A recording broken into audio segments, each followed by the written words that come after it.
everybody. Hello, hello, hello. Welcome back to The Remnant. Welcome back to The Remnant. We're back to do the chapter 12 and 13 of Eli. I hope you're excited because these chapters are going to be thebomb.com. I promise. They're going to be so good. Also, if I'm feeling up to it, maybe I'll do chapter 14 as well. So 12, 13, 14, if I'm up for it. Sorry I haven't posted in a while. I kind of just got a little lazy with it, but I'm back. So don't worry, I'm not going to get lazy again. We're going to finish this book and get to the next ones that are going to be super good. So, get ready for that. Yeah, let's get right into it. I don't know if you remember what I said last time, but forgive me if I forget how to do the voices. Just trying my best here. With that being said, let's go into the book. Chapter 12 of Eli.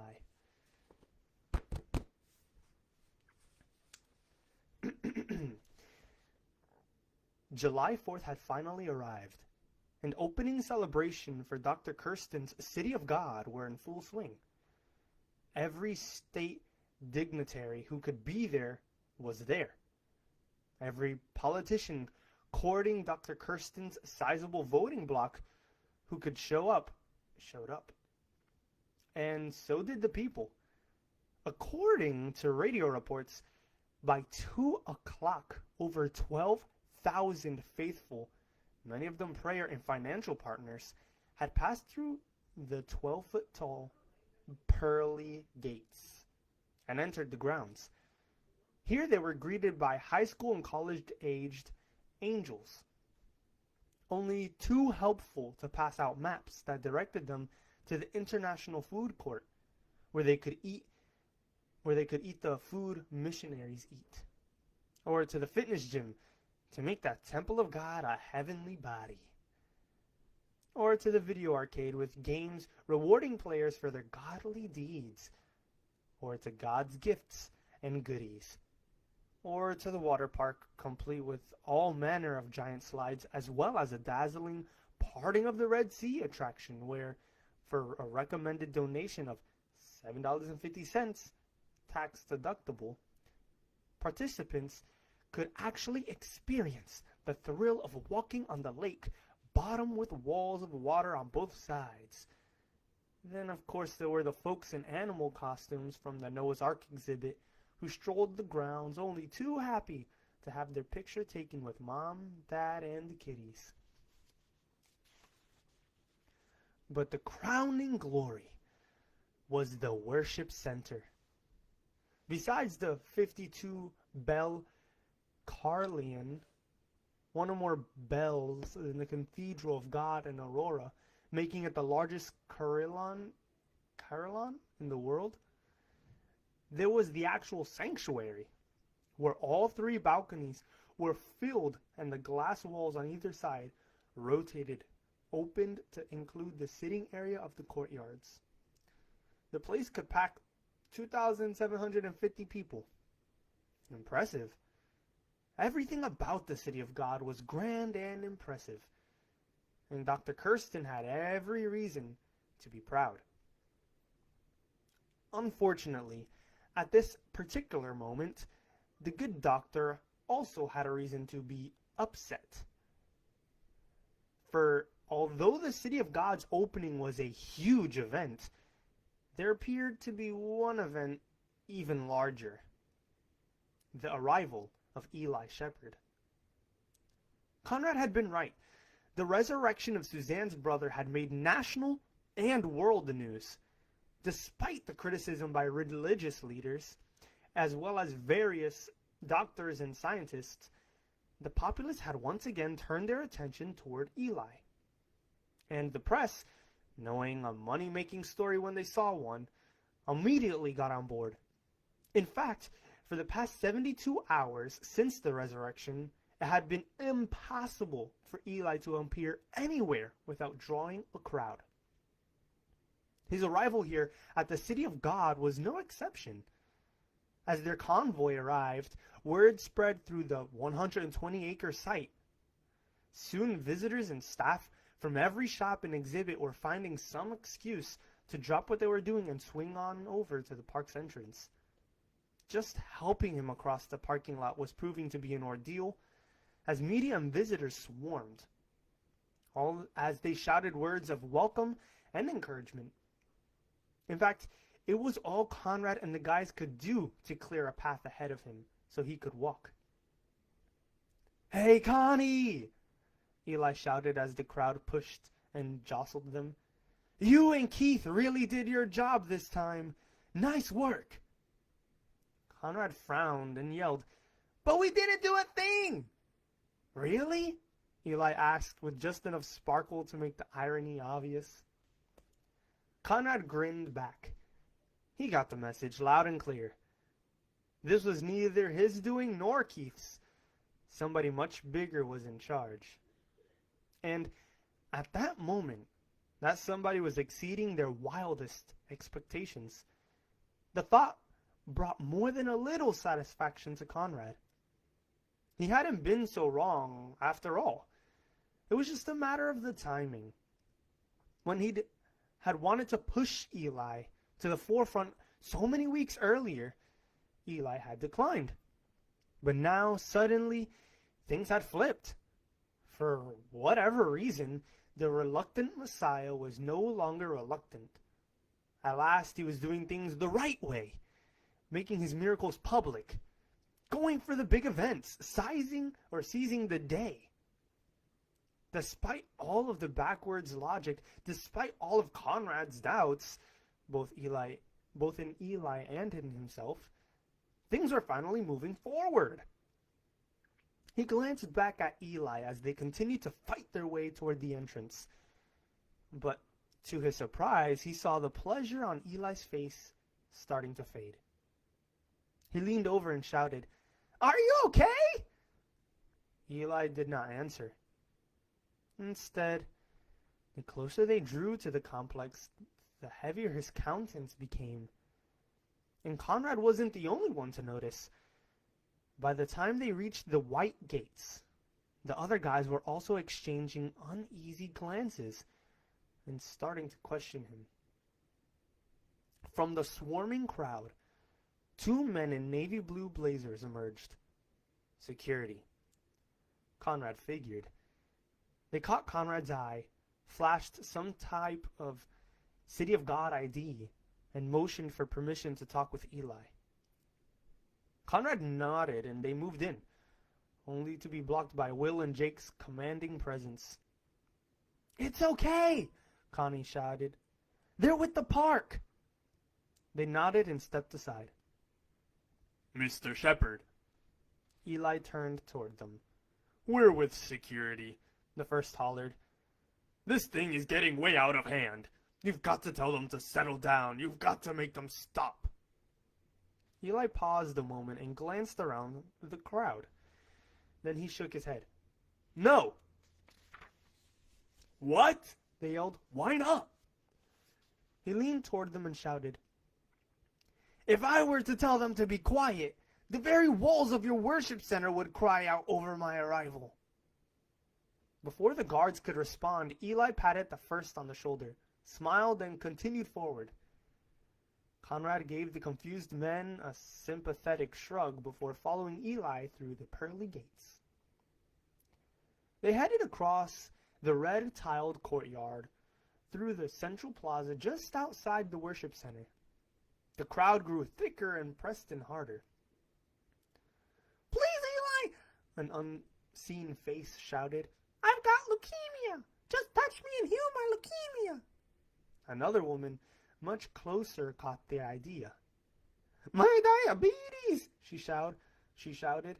"Will you heal my diabetes?" Others joined in. "Heal my back! My wife's got Alzheimer's!" Some of the folks Conrad could see, others he could not. "Will you lower my cholesterol?" a nearby father shouted. I've got a sister with Parkinson's, another cried. Amidst these demands grew others, some crying out for God's intervention. Help me get a raise! Pray that my husband will come home! Others shouting for riches. Here, a young woman yelled, shoving her pocketbook at him. Just touch it! Just lay your hands on my checkbook! Many followed her lead, producing their checkbooks, their wallets. 2 or 3 even waved their MasterCards at him.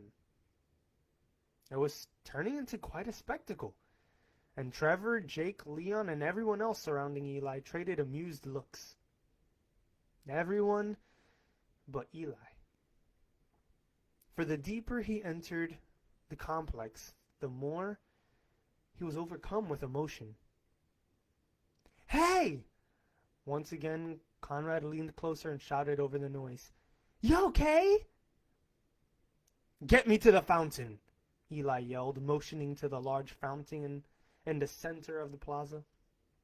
Get me to the fountain. I need to talk to them. Conrad nodded and passed the word on to the others. The group altered course and moved toward the fountain. It was a huge monstrosity of marble and concrete, some 30 feet in diameter, with multiple tiers of angels and biblical figures spouting water into the hazy afternoon sky.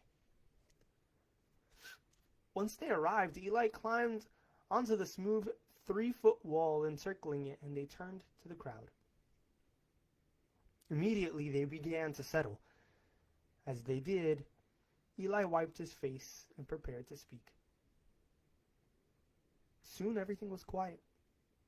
Only the cascading water broke the silence. If you only knew what really brings fulfillment, he shouted. His voice echoed throughout the plaza. You can't find it in blessings. You can't find it in healings. You can't find it in wealth. He let the phrase finish its reverberation before continuing. And you certainly cannot find it in religion. The last sentence surprised them all. Eli said nothing, letting it sink in as he carefully surveyed their faces. From experience, Conrad knew he wasn't looking over a mass of people, but into individual hearts. After what seemed an excruciatingly long moment, he continued. Real joy. I mean, deep, welling up inside you joy. And real peace. They can only come from one thing. A relationship with God. They can only come when you are friends with God. Once again he paused, letting the words echo throughout the plaza. What I'm offering you is friendship. Friendship with the creator of the universe. That's what your soul yearns for. That's the thirst you've not been able to quench. Another pause. Listen to me carefully. I am the living water. He motioned toward the fountain behind him and to the worship center behind that. This water, it satisfies only for a moment. But if you drink from me, hear me now. If you drink from me, you will never be thirsty again. Never. The crowd stirred, sharing perplexed looks. How? An older man in a Hawaiian shirt shouted. There was no malice in his face, only confusion. Eli answered. This water can only meet your temporary needs. It can only refresh a moment. It can never clean you. Nor can this park, or even this center. He turned to the rest of the crowd. But if you come to me, I will refresh you. I will satisfy you. I will clean you like this worship center never can. And I will do it for eternity. Again he paused, letting the words echo and fade. Through me, you always have access to my Father. You will always be his friend. A younger man in khaki shorts and far less friendly spoke up. Are you saying that all of this? He waved an arm around the fountain in the center. Are you saying that it's all useless? Eli turned to him. All of the splendor that you see here, all of this glory, it is nothing but so much plaque upon the teeth of God. The crowd stirred unhappily. For without the Spirit of God, this center means nothing. It is nothing. Conrad watched the relentlessness sweep across the faces, but Eli was not backing down. How can you say that? A younger woman shouted. Others agreed. Look at all the work and sacrifice that's gone into this place. And it's all for the glory of God. More people cried out, voicing their agreement. Eli shook his head and did his best to shout over them. God does not want your sacrifice. He wants your obedience. He does not want your works. He wants your faith. The group settled slightly and he continued. God does not want your religion of concrete and marble, your traditions of service and dead programs. He wants your living hearts. He cries out for your friendship. The restlessness grew. Are you saying all this is worthless? An elderly woman yelled. Others joined in. I'm saying. Eli took in a breath. Once again, he had to shout to be heard. I'm saying that all of this will be destroyed. Conrad's head snapped toward Eli. What did he say? I'm telling you that this will be completely and utterly demolished. The crowd grew louder, more angry. It will be destroyed because you rather worship the works of your hands than acknowledge the presence of the Almighty God, who at this very moment is standing before you. If the group had been worked up before, they were downright livid now. The shouting and yelling grew. Insults were hurled. Conrad could only watch in amazement, marveling at how quickly Eli had pushed their buttons. But hadn't that always been his style? Whether the crowds or individuals, hadn't Eli always moved his listeners beyond their comfort zone? It was impossible now for Eli to make himself heard, so he sadly stepped down from the fountain wall. But instead of heading back toward the parking lot and the safety of their RVs, he turned and started toward the worship center. Immediately, Conrad was at his side. Where are you going? He yelled, barely hearing himself over the shouting crowd. Eli yelled back. Dr. Kirsten invited us to his worship center, right?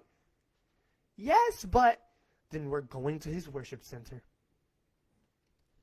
An angry man broke past Scott and Brent, lunging toward Eli. Fortunately, Jake moved in and, with the help of Will, managed to toss him back into the crowd. And still Eli continued forward.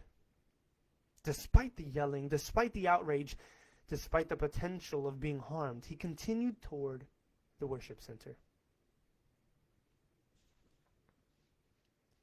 Any change with Conrad Davis?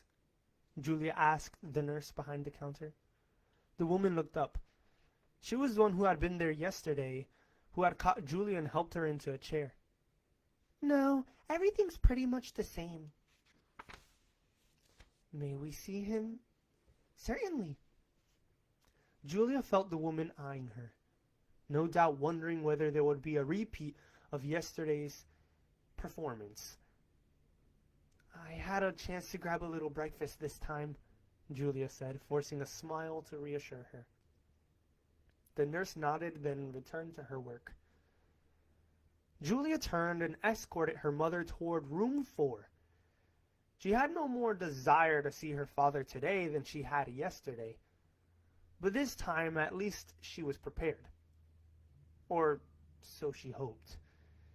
Still, even as they approached the sliding glass door to the room, she could feel her heart beginning to pound.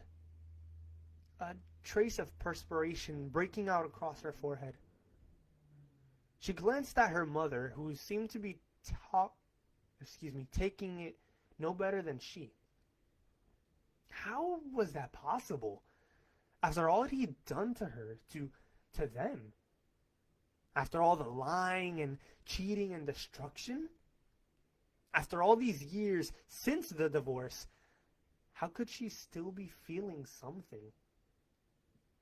When the bed came into view, and her mother saw the swollen and bandaged head, she gasped instinctively. Instinctively, Julia reached out for her. "Are you all right?" Her mother didn't answer. "Mom?" She gave Julia a slight nod, but couldn't take her eyes from the bed. Julia looked for yesterday's chair and spotted it shoved against the wall. She reached for it, hanging onto her mother with one hand, while stretching with the other. She grabbed it and dragged it across the linoleum. "Here," she said, "sit down." Her mother glanced around the room, asking, "Where will you sit?" "I'll be fine." "But I'll get another chair, Mom. Don't worry about me. Just sit." Honestly, her mother could be such a mother sometimes. Reluctantly, the woman eased herself onto the yellow fiberglass chair. Julie could tell last night's flight had been a long one for her. Probably as long or longer than Julia's the night before. Once her mother was seated, Julia crossed to the next room to look for another chair. But there was neither patient nor chair in it. She tried the next room, with no better results. The third time was the charm. She quietly slipped into the room so as not to wake the patient, though from the looks of things, he would not be waking up for a long time. She carefully picked up the chair and carried it out. But once she re-entered her father's room, she stopped short. Her mother had pulled her chair closer to the bed. She was holding his hand and had lowered her head. Julia knew exactly what she was doing. Just as she had not entirely given up her feelings for this man, neither had she given up on God.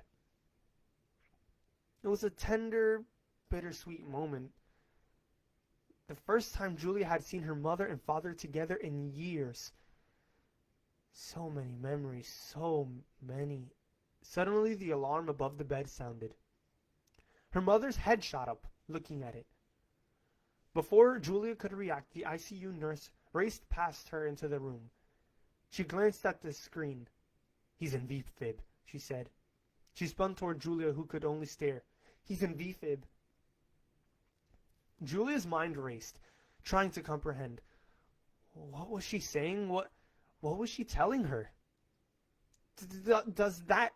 She stammered. What does that mean? "He's arrested," the woman explained. "He's in VFib. If we don't take appropriate measures, he will die." Well, do something," Julia demanded. The nurse held her gaze, making it clear what she was asking. "Are you sure?" "What? Are you sure you want us to intervene?" Suddenly, Julia understood. She was being asked the question. The question. She had the power of attorney. Did she want measures taken to keep her father alive? The heroic measures that he had himself declined? Without hesitation, she blurted, "Yes, yes, do what you have to do, but hurry, yes, hurry!" To enter the worship center, it was first necessary to pass through God's gift of goodies. And it was part foyer, part gift shop, and it encompassed a good 10,000 square feet, much of it enclosed by glass. As Conrad entered through the doors, he was not only impressed by Dr. Kirsten's business savvy. The place was swarming with customers and long lines that stretched behind a dozen checkout counters. But he was also struck by the sheer genius of the merchandising. To his left was the sleepwear section with everything from King Solomon's slippers to Delilah's... I'm sorry. I'm really sorry, everybody. I don't know how to say this word. I'm going to try my best. Negli's? Negili's? I don't know how to say it. Anyways, we'll continue on. Besides, that was the office supplies section, including scripture embossed pencils, message from God bulletin boards, and the ever so popular verse of the day fax machines. Share God's word with your customers, the sign read. Up ahead stretched the home video section with everything from God's bods workout videos to various kids vids to God's divine diet plan. And besides that, the music section throbbed with the latest sounds as a handful of teens gyrated to the glory of God. Conrad looked on with mild amusement. No way could anyone say these people were backward or behind the times. In fact, as far as he could tell, this place had everything the world had to offer. Maybe more. But when he looked at Eli, he saw anything but pleasure. Instead, the man's face was growing so red that the veins on his neck had started to bulge. Others saw it too.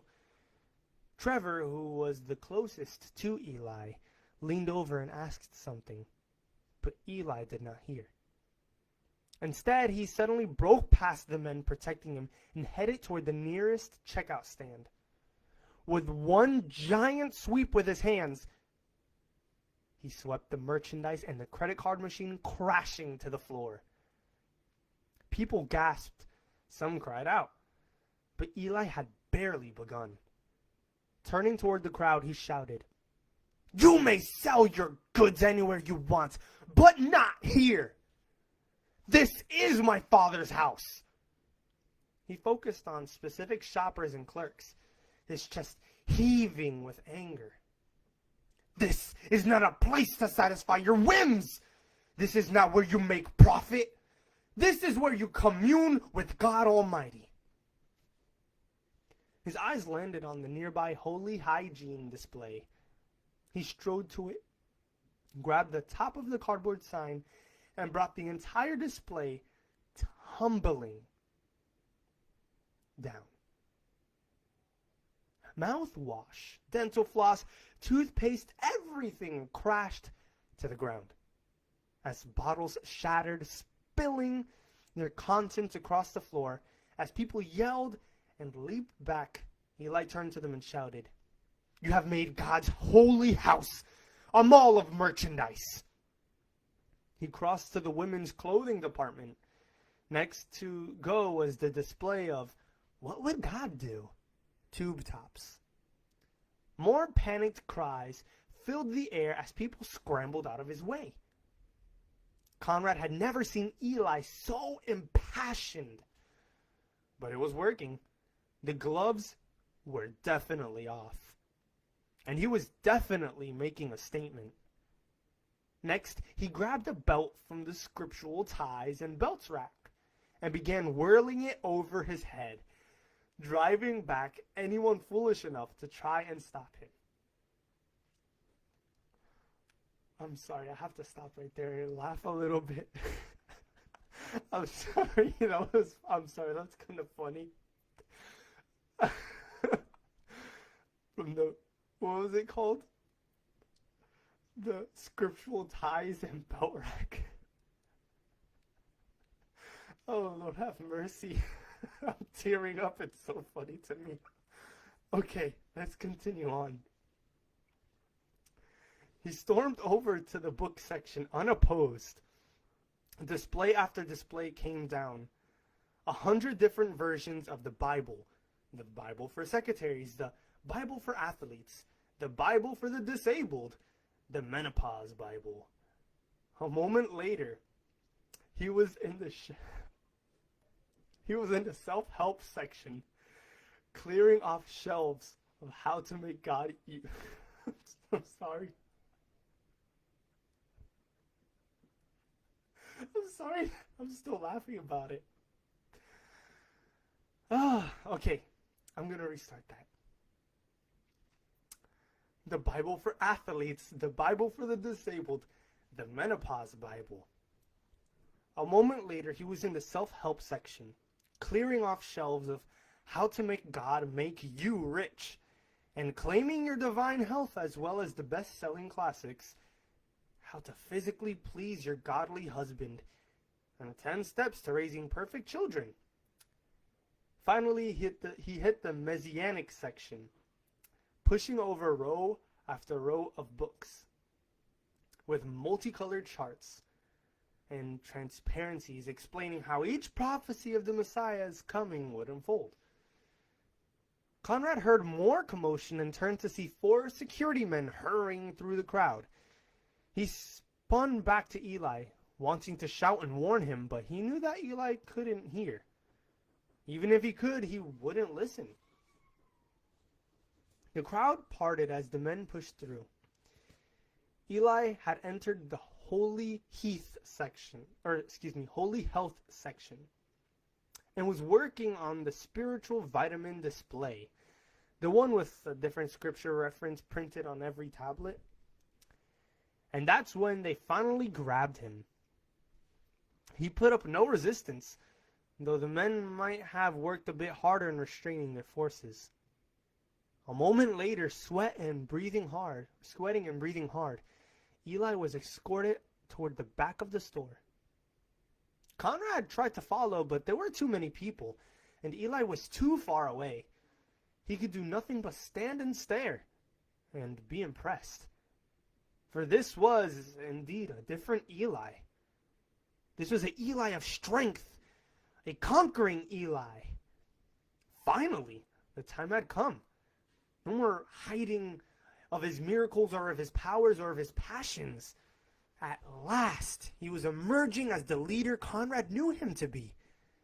At last he was emerging, at last he had become a force to reckon with. Yes, Eli knew exactly what he was doing.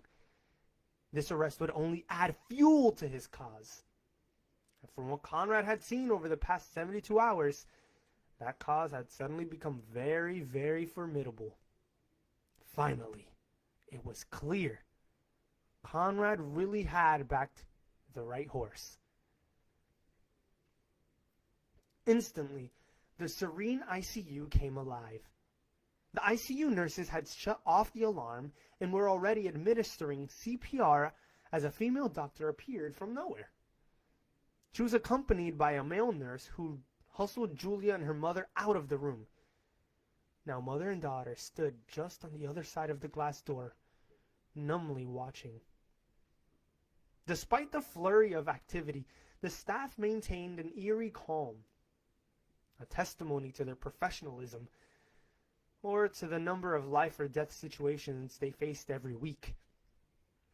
For Julia, it was like watching one of those medical TV shows. Real, but not real. As on television, the first thing the doctor did was raise her fist and smack the man hard on the center of his chest. Eyes darted to the monitor above the bed. The erratic readouts continued. Defib, the doctor ordered. The word was barely uttered before a third nurse rolled a small portable machine toward the room, nearly colliding with Julia and her mother. "You need to leave," she ordered as she pushed past them. Julia and her mother nodded, but they did not move. Maybe it was a morbid curiosity. Maybe it was sensing that this was her father's last few moments of life. Whatever the reason, Julia remained standing at the glass with her mother. Covers were thrown back and her father's gown torn aside. How odd it was to see a man once so modest. She had seldom seen him with his shirt off. And so full of life, now laying there naked, a pale and gray. She felt her mother leaning more heavily upon her. The male nurse squirted gel across 2 electric paddles and placed them on her father's chest. Then, just as on TV, he yelled, "Clear!" The team stepped back. There was a brief click and her father's entire body jerked grotesquely. Julia heard her mother's gasp and turned to her. Her knuckle was in her mouth as she watched in horror. "Mom, do you want—" Her mother shook her head. "We need to stay." "Go to 300, the doctor ordered. The ICU nurse resumed CPR as the second adjusted the settings on the machine. Once again, the paddles were placed on his chest. "Clear!" This time, Julia felt her mother turn her head. She wished she had as well. The body convulsed, causing the right arm to flop lifelessly off the table. Again, the team turned to the monitor. Again, there was no response. 360, the doctor ordered. The machine was reset. This time, when the paddles were placed on her father's chest, Julia did look away. "Clear!" Once again, there was the dull click and the sound of his body jerking on the bed. Julia turned back. The lines and numbers on the monitor made no sense to her, but the faces of those watching it did. They were not pleased. She noticed her own face growing wet, her head feeling a little light. She leaned against the glass door for support. The doctor shouted out a number, followed by something that sounded like epi and the word push. Immediately, the nurse produced a syringe and inserted it directly into one of the IVs leading to her father's arm. He emptied all of its contents. Seconds passed as the first nurse continued CPR, as all eyes remained fixed on the monitor. After an eternity, the doctor reordered 360. Once again, the paddles were placed on her father's bare skin, and once again, the command was given. "Clear." Another click, another sickening convulsion. Eyes turned to the monitor. Nothing. "Go to lidocaine," the doctor ordered. Another syringe appeared in the nurse's hands. He injected it into the IV. More seconds passed as everyone stared at the monitor. How strange, Julia thought. They were no longer looking at her father, only the monitor. It was as if the man, the human, didn't exist, only the machine. Again, the doctor ordered. 360. "Clear." Another jolt, another body jerk. How long will they keep this up? Julia wondered. Another epi. More syringes appeared, more drugs injected into the IV, and more waiting.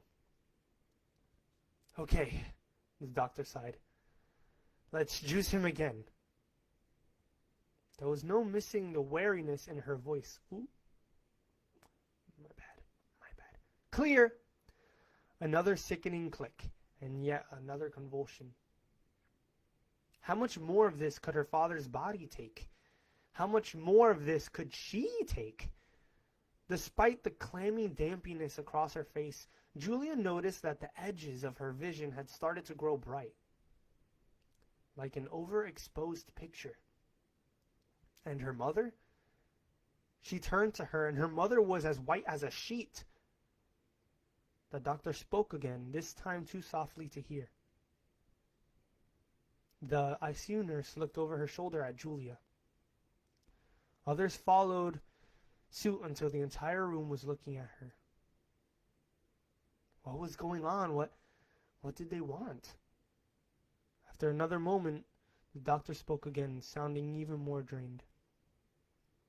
All right, give me 375 milligrams of beryllium. Another syringe appeared, and it was emptied into the IV. Seconds ticked by. Julia glanced down at her mother's hand. It clutched her arm so tightly that it was leaving a bruise. How much longer? How much more of this would they have to endure? The doctor stared at the monitor, her own face wet with perspiration. Again, the paddles were placed in position, and again the order was given. Clear! Another dull click. Another grotesque jerk.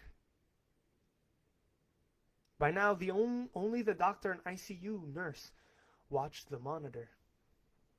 The others simply stood, waiting. Until, "What's that?" the ICU nurse asked. The rest turned to the monitor. "We've got something," the male nurse said. The doctor reached for Julia's father's neck, carefully feeling for a pulse. She shook her head. "It's too weak, too slow. Give me a push of atropine." The male nurse nodded and prepared another syringe, as the doctor, tendrils of damp hair dropping over her face, turned to the ICU nurse. "Attach the external pacemaker." The nurse nodded and crossed toward another machine. She quickly attached it to Conrad's chest. As she did, the doctor finally stepped back from the bed and stood catching her breath, wiping her face with her sleeve. The episode had clearly taken a lot out of her, and when the machine was finally attached, she took another deep breath and simply said, "Call me if things change." The ICU nurse nodded. Without further word, the doctor turned and headed for the door. As she stepped through, Julia knew she should say something, but could only manage a raspy, "Thank you." "For what?" the doctor asked as she briskly passed. Julia turned. "For bringing him back to life." The woman slowed to a stop, then turned her face to her. "That's the last thing in the world you should want to thank me for," she answered wearily. "Trust me." With that, she turned and continued down the ICU corridor. Excuse me, headphone user, sorry if that hurt you, but woo! Woo! That was crazy. And that was just chapter 12. I told you guys this was going to be a crazy chapter. I told you. You could believe me or you could not. Anyways, let me take a sip of water and get ready for chapter 13, because chapter 13 is going to be even better. So excuse me.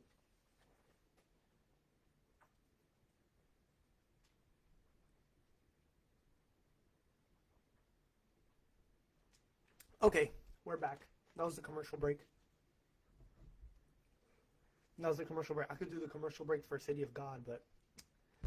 Okay, you ready? For chapter 13. Also, I'm sorry. For chapter 12, I started laughing and I couldn't stop.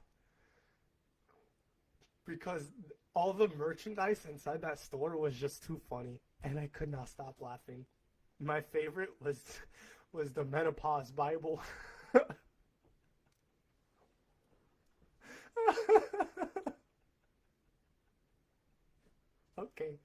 Okay, let's go to chapter 13, okay? Oh my gosh, I started tearing up again. That was funny. Okay.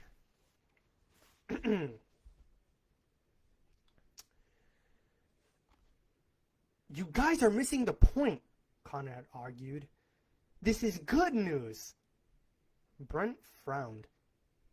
Eli lost it publicly. He's been thrown in jail for assault and destruction of private property, and you call that good news? What is your definition of good? Leon asked. Look, Conrad rose from the edge of the bed and started to pace. Excuse me. The tiny motel room smelled of stale smoke, and there were far too many people crammed inside. It was another meeting, this time including Maggie, Suzanne, and everyone else in the group. Well, everyone except Eli, who was busy cooling his heels in the county jail. Conrad continued, "There isn't a person in this room who doesn't believe Eli is the Messiah. Am I right? That he's the chosen one of God?" The group nodded. "We've all heard his claims. We've all seen his miracles. And it's not just us." He motioned toward Suzanne. "The entire world watched him raise your brother from the dead." More agreement. "Then do you honestly think in your wildest dreams, can you honestly imagine that some jail cell is going to thwart his efforts?" No one disagreed. "Don't you see what's happening? It's unfolding exactly as he said." "What's unfolding?" Keith asked.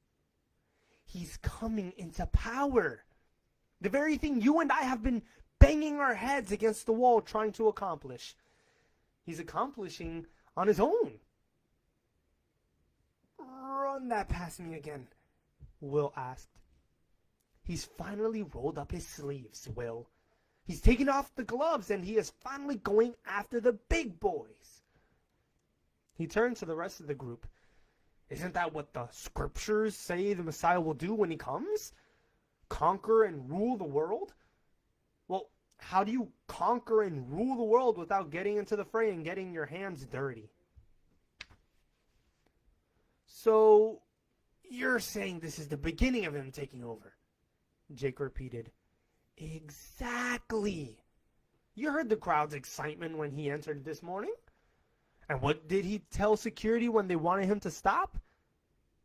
That the very walls of the place would cry out." Keith answered. "Precisely. And this is how he takes over the world?" Brent asked. "By getting arrested?" Conrad answered. "Eli's ways have always been unconventional. There's no denying that, right?" My ways, not your ways," Leon quoted. "Exactly. And now he has finally quit playing the meek little lamb. Now he's getting down to becoming the warrior we always knew he could be." What did he say at the fountain about religion? About the city of God? That it's all coming down? Right! The old system is coming down, and it's about to be replaced. "By what?" Maggie asked. "By Eli!" Conrad answered impatiently. "He's been polite, he's been the gentleman, and now he's finally going to start kicking butt." He could tell some of the group was finally starting to come around. He reached into his pocket, making sure he still had the note, the one he'd just received. He wasn't sure whether he should mention it yet or just hang on to it, but he decided to wait. "But how do you kick butt from a jail cell?" Leon demanded. Jake answered, "Like Connie says, if death can't hold back Suzanne's brother, no jail cell is going to hold Eli." Conrad added, "And even if it does, it suddenly makes him the underdog, the great, raise people from the dead prophet being picked on by the big bad, three-piece suit and double-chinned establishment. Talk about becoming the rallying point. This is genius. It's absolutely perfect." More and more of the group were beginning to see his point. But Trevor coughed nervously. As the shyest member, he seldom spoke. But when he did, he was always with difficulty. "What what about everything Eli said about not returning evil for evil and turning the other cheek? I don't know about you, son, Jake almost chuckled, but I've about run out of cheeks. Wouldn't you agree, boys? The group's agreement grew stronger. He continued, I mean, I'm getting real tired of having to keep hanging my head like some whooped dog. What if Connie's saying is right and it's about time? More agreement. Looks like the train is finally pulling out of the station, fellas, Will said. And if that's the case, then I'm gonna be on board. That's right, others agreed. Guys, it was Suzanne. Conrad was pleased to see she was participating as well. Guys, they settled slightly. What Connie says makes a lot of sense. I mean, how can you be a conquering messiah without conquering? They agreed. Conrad gave her a smile. But, she hesitated, trying to find the right words. What about all of his talk about dying to self? All these kingdom and of God principles he keeps insisting we live by. What about them? Jake asked. Suzanne frowned. If his upside-down logic of giving to receive, of serving to rule, does this, what you're saying, Connie, does it really fit in with that? Conrad's smile faded. We can't lie down forever, Scott said. That's right, Brent agreed. He expects us to do something. Does he? Suzanne asked. If he's the physical conquering king, I suppose you're right. But hasn't he always said that he came to be the ruler of souls? Hasn't he always said his was a different kingdom? What do you mean? Conrad asked, doing his best to hide his irritation. It wasn't easy. After all the effort it had taken to sway the guys to his point of view, what was she trying to sway them back? What was she doing trying to sway them back? Suzanne shook her head. I'm not sure. It's just this business of rolling up our sleeves and attacking the world. I don't think that's what he wants. Remember, it was Trevor again. Remember, he always told us that we should die? That we should turn everything we have over to him? The group grew more silent. He continued, couldn't this be one of those times? What are you talking about, Trev? Shouldn't our desire for him to be this big deliverer, the conquering king, shouldn't we expect him, or expect that to die as well? Jake shook his head gently. Son, I appreciate what you're saying, but you don't want to take that type of thinking too far. Will agreed. That's like saying God has to die to be God. It don't work that way. It doesn't? Suzanne asked. All eyes turned back to her. Isn't that what Eli has always said? That he'd have to die? Remember? She turned to Conrad. At the prison with Ellen Perkins, remember all that talk about merging holiness with mercy? Remember how he'd said he'd have to shed his own blood to make that happen? He said a lot of things, Conrad replied, and not all of them make sense. At least, literally, a dead king? I don't think so. He could have been talking in metaphor, Hector suggested. Or about some sort of spiritual death, I mean. Who knows? He also said, I am the resurrection and the life, Leon argued. Doesn't sound like a dead king to me. I know, Suzanne sighed. I know, but taking matters into our own hands right now just doesn't feel right. A few more heads began to nod. She didn't make complete sense. At least Suzanne's argument was enough to give the group some pause. "What do you suggest we do?" Jake asked. "Just sit around here twiddling our thumbs?" No one had an answer. I guess, Suzanne cleared her throat.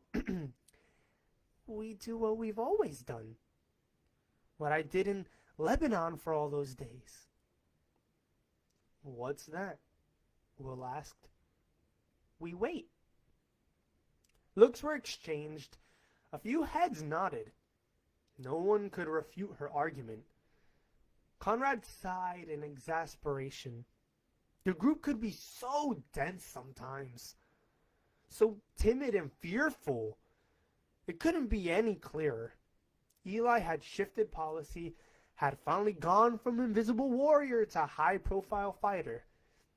What were those statements about at the City of God about? What was that violence in the gift shop about? If it wasn't a declaration of war.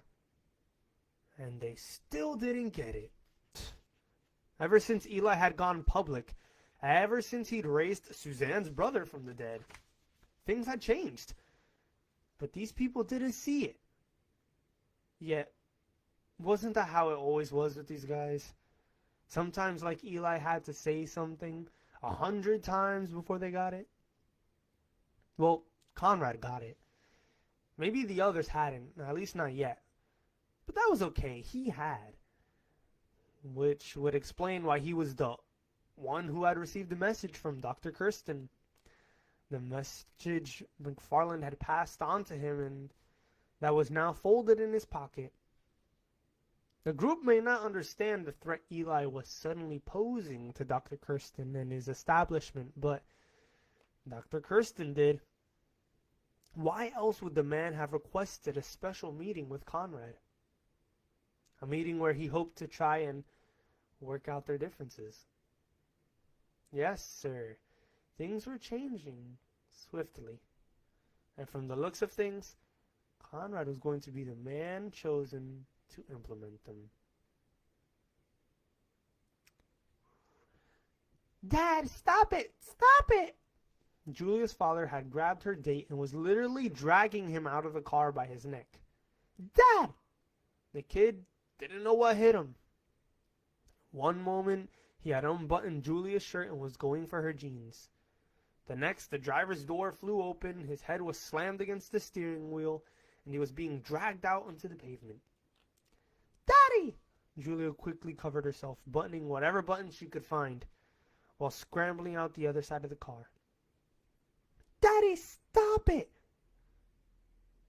But the man didn't stop. Her date may have been younger, but her father was stronger. And more importantly, fighting for her honor. Or so he thought. It was summer, between her sophomore and junior year in high school. Those 2 months that she came out every year to visit him in California. And the kid, some guy she met at a party, good-looking, sexy, and experienced, just the way she liked them. Her father hit him hard in the gut, causing him to double over in a gasp. Daddy!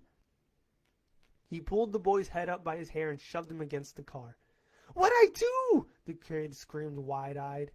What'd I do? What'd I do? Julia raced around the car towards them. Daddy, don't! What'd I do? He held the boy against the car with his left hand while clenching his right into a fist. Julia saw him lean back, preparing to smash the kid's face. Daddy, no! She lunged at him, throwing herself on his arm. Daddy! He shook her off and grabbed the boy's collar with both hands, practically lifting him off the ground, their faces inches apart. That's my little girl, he shouted, spittle flying into the boy's face. It was her idea, the kid screamed. It was hers! Her father hesitated, but only for a second. He lifted the kid even further off the ground, pulling his face even closer. It's true, Julia shouted, tugging at his arm. It was my idea, that's what I wanted, not him, me. Again he hesitated. It's what I wanted. He turned to her, still not understanding. Me, it's what I wanted. What? He continued staring, eyes darting about her face in confusion. You're 16 years old. And I was 15 when I was doing it with Joy Palmer and the Truman on Ardmore. She saw the understanding start to dawn. And 14 with Scotty Johnson. Oh, and some guy from summer camp I didn't even know. His gaze faltered, dropping to the ground, looking everywhere, anywhere but at her. And let's not forget Jerry Hoover. You remember Jerry Hoover, don't you, Dad? That nice college kid who was interning with you. He kept staring at the ground, almost helplessly. Julia watched, basking in the victory and pain she had inflicted.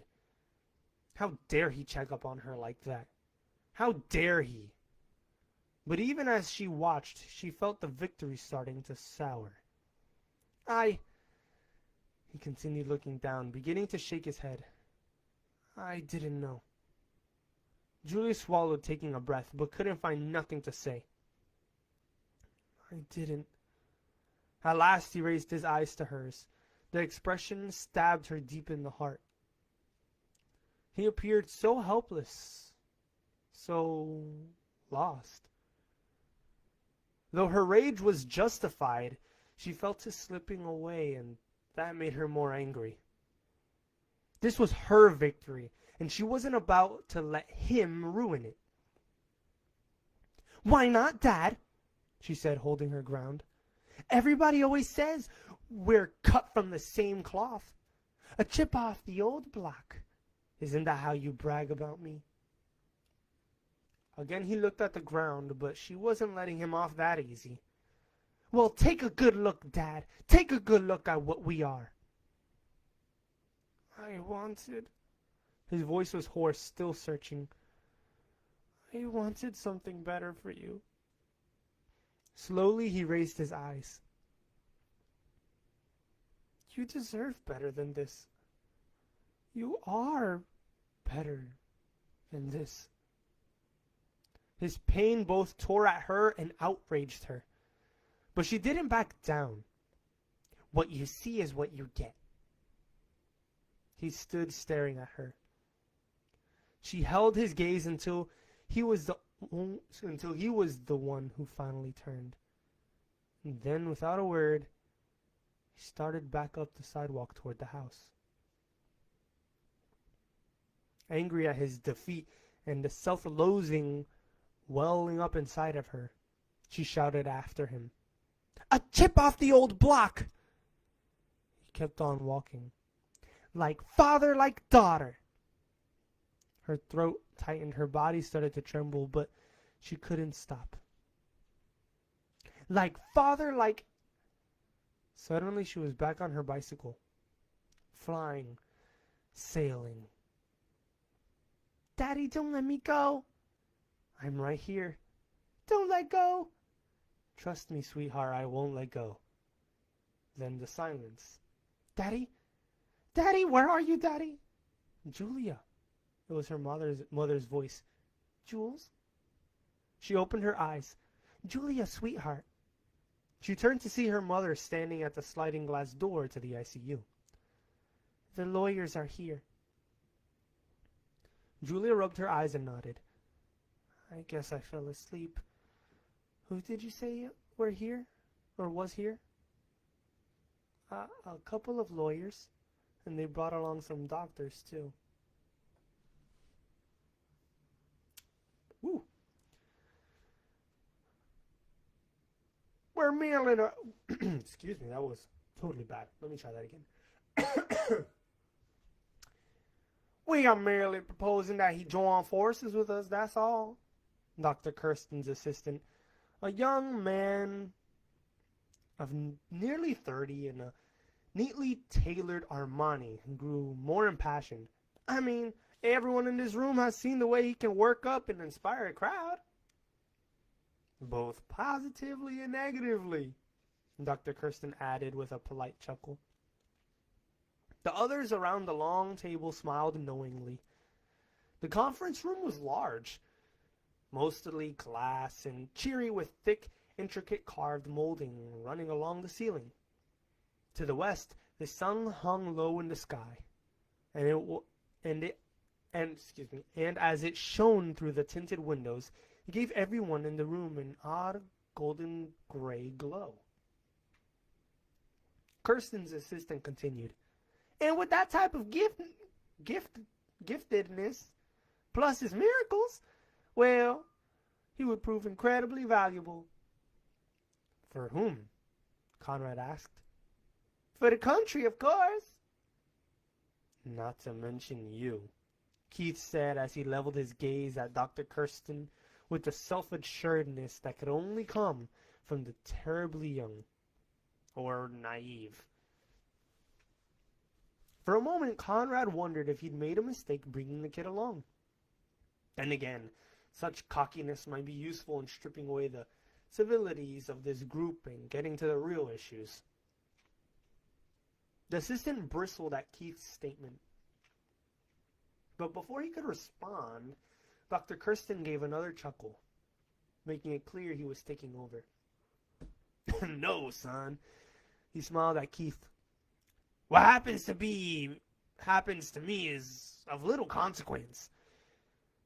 To be frank, what happens to this complex of mine isn't all that important either.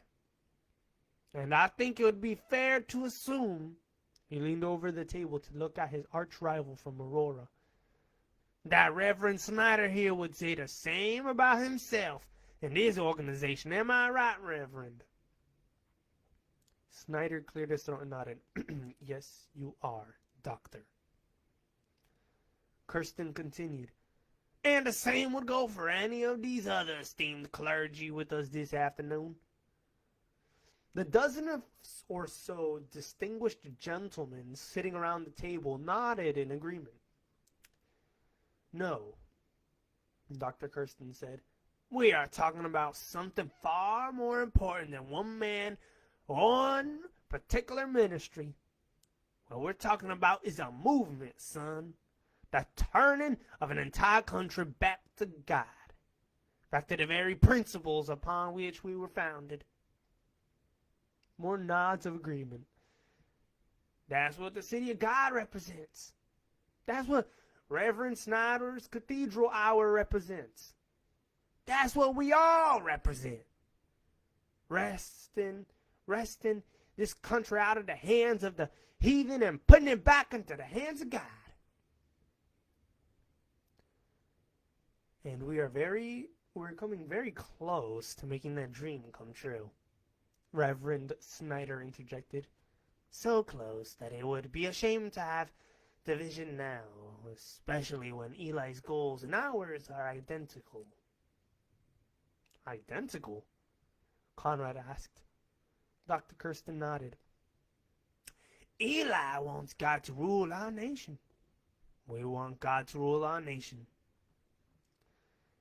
Exactly, Snyder agreed, making it clear he wasn't finished. And with this charisma of his, as well as these miracles, and his partnership with us could become the very cornerstone on which to build our movement, on which to rebuild this nation. The cornerstone. Conrad mused as he recalled Eli's parable back at the congregation in Texas. Pardon me? Reverend Snyder asked. Conrad shook his head. And Eli, what would he get out of this? Partnership? Kirsten's assistant answered. Credibility, power, with Dr. Kirsten's sizable political clout. Then catching himself, he nodded to Snyder. And with the good Reverend's reputation as well as these other fine gentlemen. All Eli need do is say the word and he would instantly be endorsed by their entire religious community, both liberal and conservative.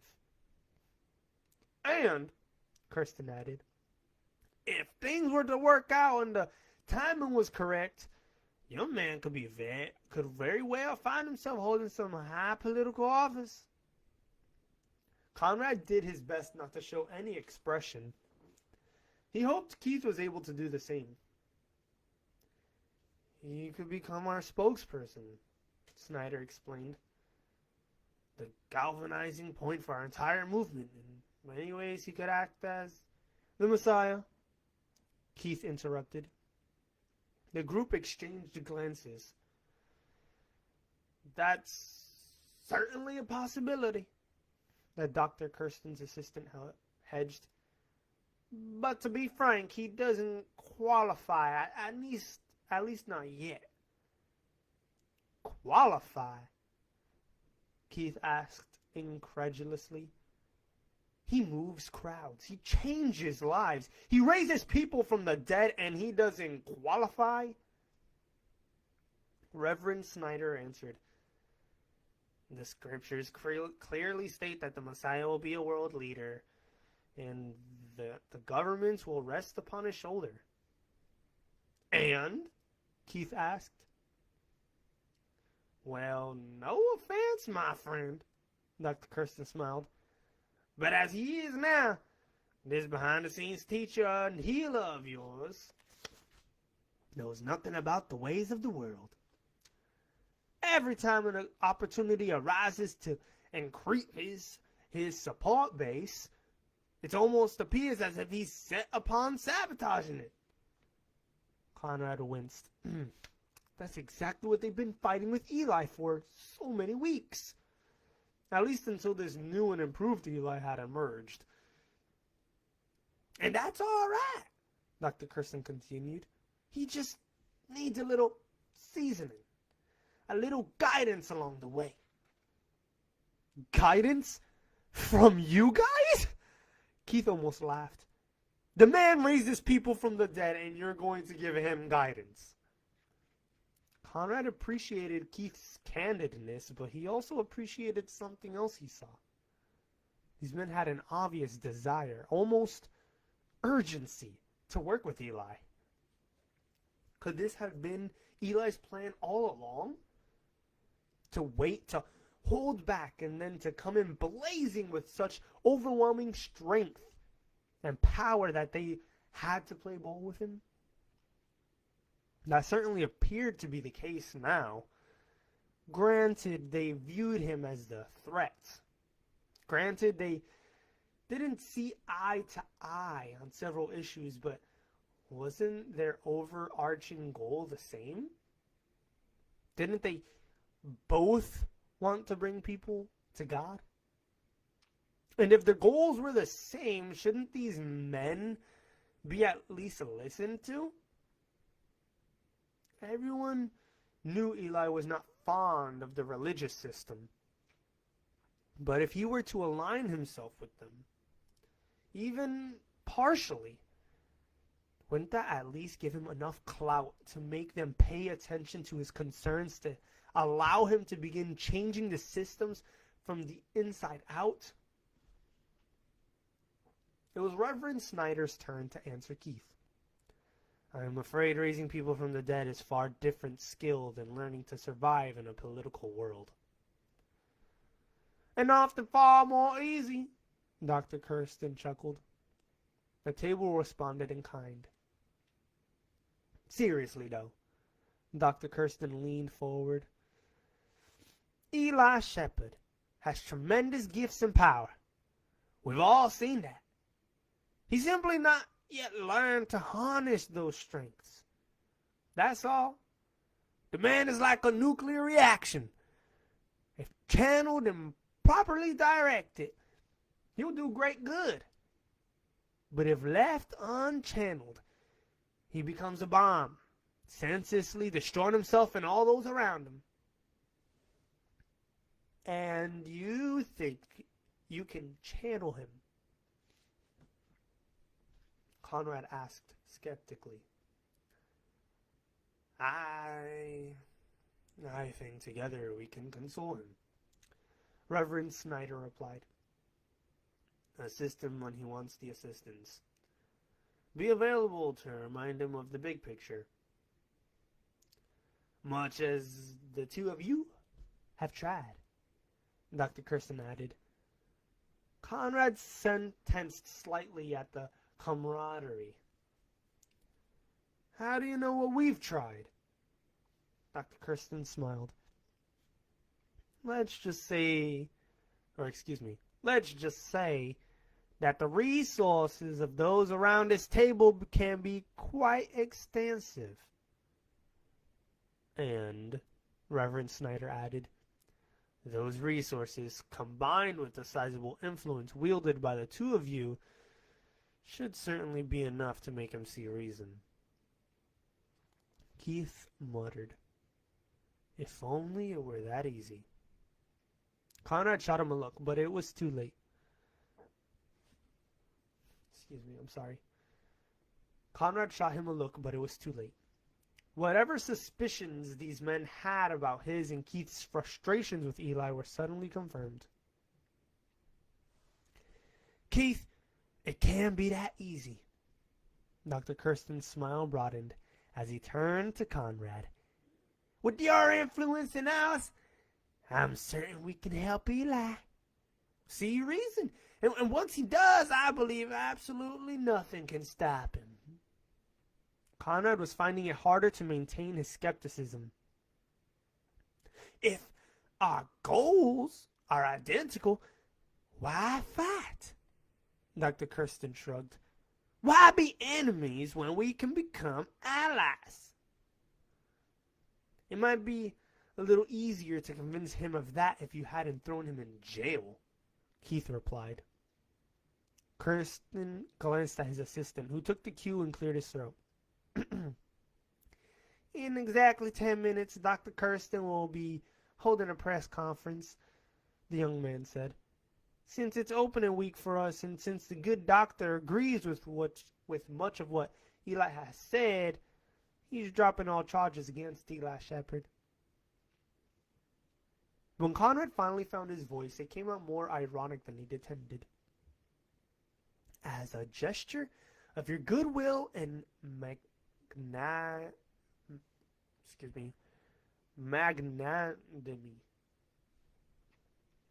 Call it what you like, Dr. Kirsten answered as he started gathering his papers.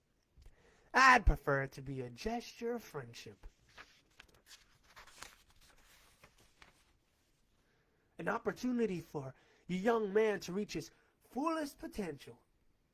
What you and Eli decide to do with that gesture is up to you.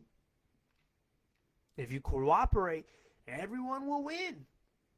Eli, the men around this table, you two, and most important, the people of our beloved nation. And if you don't, he let the phrase hang. Then he shrugged. Well, as I said, it will be your decision. Having gathered his papers, he rose. Now, if you'll excuse me, gentlemen, I have a press conference to attend. Those around the table rose and Conrad followed suit. Hands were shaken and nods exchanged. The meeting had come to an end. In a matter of seconds, Keith was on the other side of the table engaging Dr. Kirsten's assistant in further dialogue. Conrad, on the other hand, was left with his notes and his thoughts. What he had expected to become a war of words had turned into a remarkable opportunity. If he'd heard clearly, the top religious leaders of the country were offering Eli a partnership in which all could benefit. In exchange for his cooperation, they would provide counsel which he could accept or refuse, as well as a legitimate platform from which to speak. A platform that, if things played out correctly, could very well allow Eli to be accepted as who he claimed to be, the much-awaited Messiah. No wonder Eli was so intent upon coming to the city of God. No wonder his thoughts were interrupted by one of the secretaries. A petite woman in her mid-20s who had been taking notes. She placed a brown leather briefcase on the table beside him. What's this? He asked. Dr. Kirsten is aware of how costly it's been for you and your group to travel all the way across the country to visit us. As a token of his appreciation, he wants to donate this to your ministry and help defray expenses. Defray expenses? Conrad asked. You mean it's money? Yes. How much? 30. 30? He searched her face for more information. 30,000, Mr. Conrad. He practically choked. $30,000? She smiled tightly before turning and walking away. Well, what do you think of that? That is not the end of the chapter. I'm just taking a break to drink a little bit of water, but that's crazy.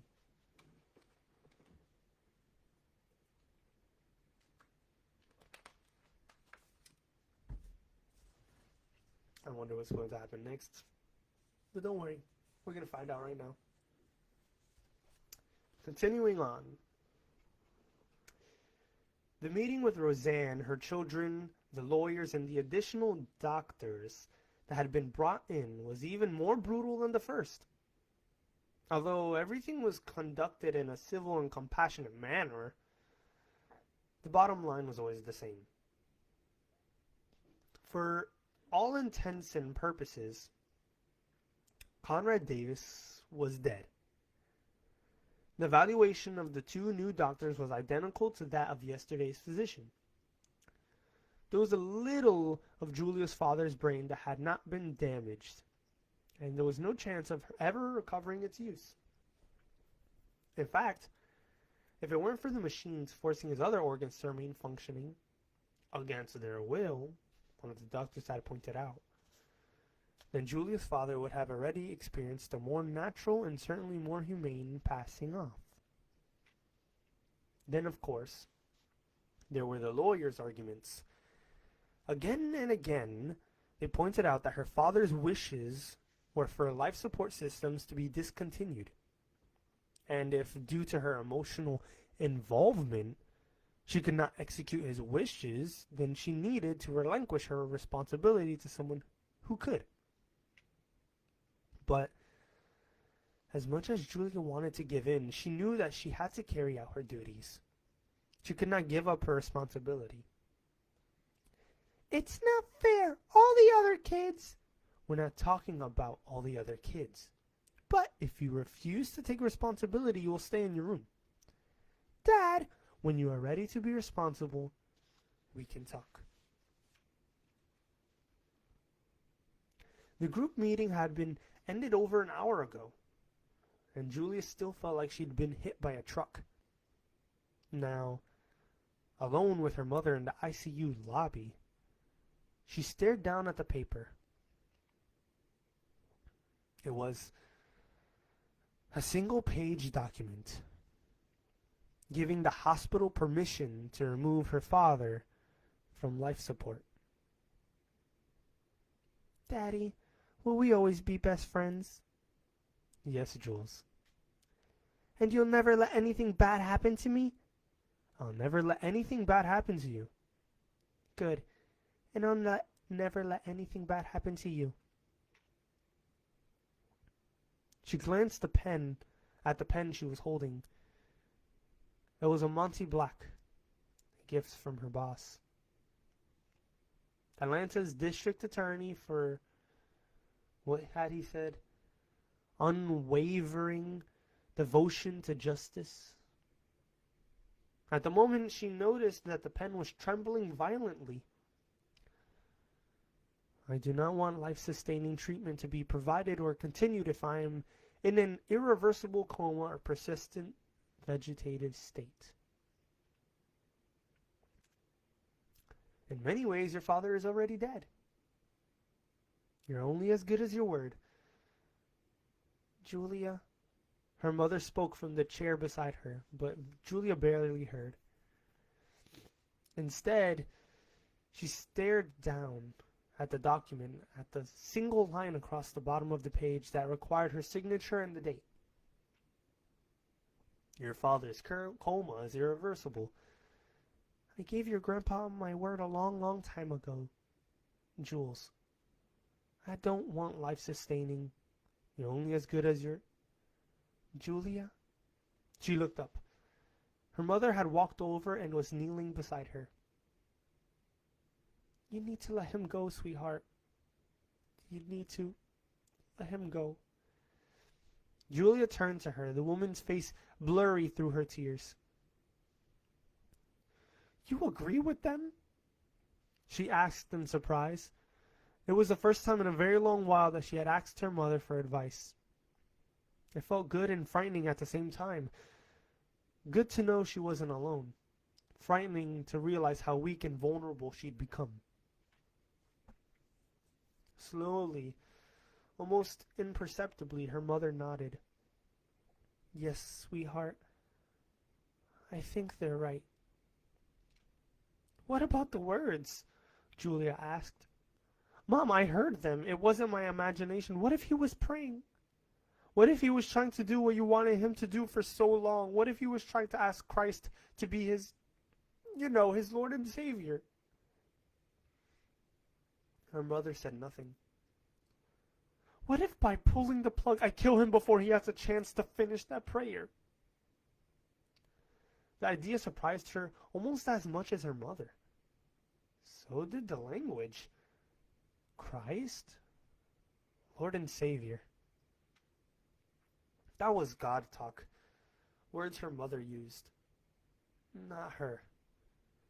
To be honest, she never said that name, unless it was during a particular moment of anger or she needed to impress the guys at the office. But what if she was right? What if he was crying out, trying to make some profession of faith, and she stepped in and cut him off before he could complete it? Jules, sweetheart. Her mother reached out to take her hand. I don't have the answer. I can't imagine anyone who does. But I know this. Jesus Christ paid an incredible price for your father's soul.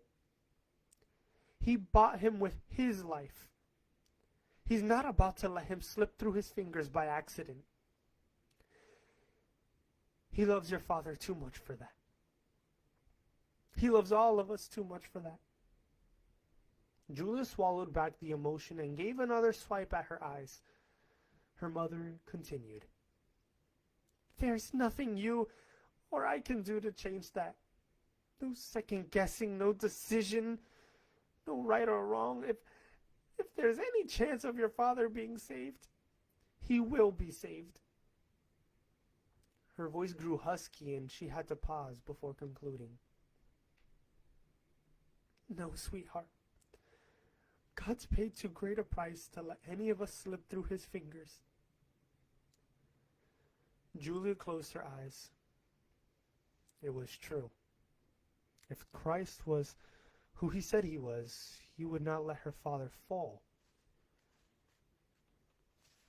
through the cracks on some technicality. And if he wasn't, well then it didn't really matter, did it?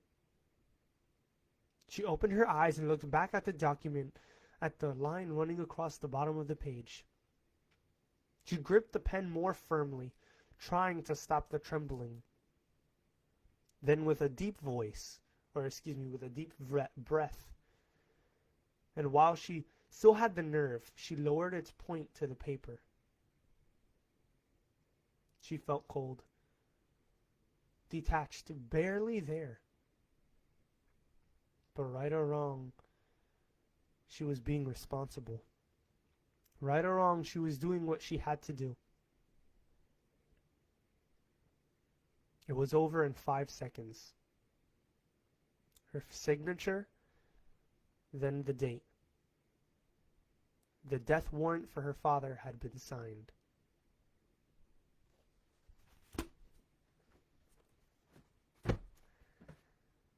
That's the end of chapter 13.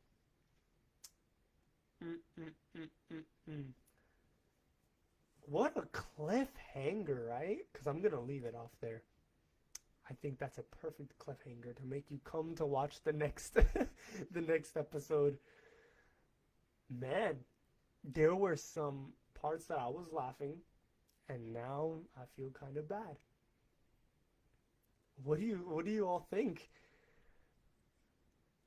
Crazy, huh? Oh, Lord, have mercy on our souls once again.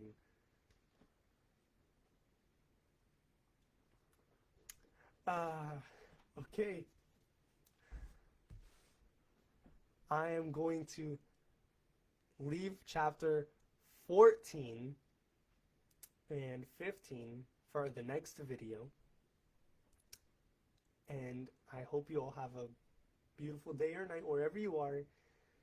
And you remember that Christ loves you as he loves the church. God bless you all.